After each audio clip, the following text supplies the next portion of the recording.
Psalm 80, verses 1 through 7. Restore us, O God, and cause thy face to shine, and we shall be saved. You'll find that prayer 3 times in Psalm 80, a psalm written by this man Asaph. Restore us, O God, and cause thy face to shine, and we shall be saved. It's a good prayer. It's a prayer that you and I ought to be praying today and every day. We certainly ought to pray this prayer in times of affliction. The people of Israel were going through the affliction of God. God had to chasten them. He was angry with them. And the psalmist says, you are feeding us with the bread of tears, and we're drinking our tears. We're a strife to our neighbors. Verse 6 says our enemies are laughing at us. A time of derision and a time of affliction. And so what does he pray? Lord, change my circumstances? No. He says, Lord, restore us. We have wandered away. We are not what we ought to be. Turn us again. We're going in the wrong direction. Restore us.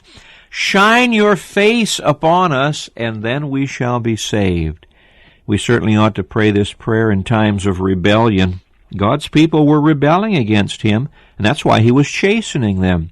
But you know, in spite of our failures and in spite of our unbelief, God never changes.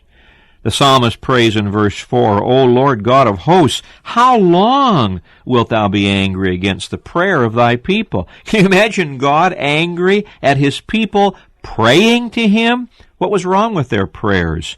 Well, they were praying selfishly. They were praying for their own comfort and their own deliverance. They weren't thinking about the glory of God. But Asaph was different. He was saying, restore us, O God, and cause thy face to shine, and we shall be saved. You see, when you look at your failure, immediately look at God's face. When you look at your failure, immediately look at God's favor, God's salvation. 3 times in Psalm 80, this prayer goes up. Restore us, O God of hosts, and cause thy face to shine, and we shall be saved. Perhaps you and I need to lay hold of that prayer today and really pray it from our hearts.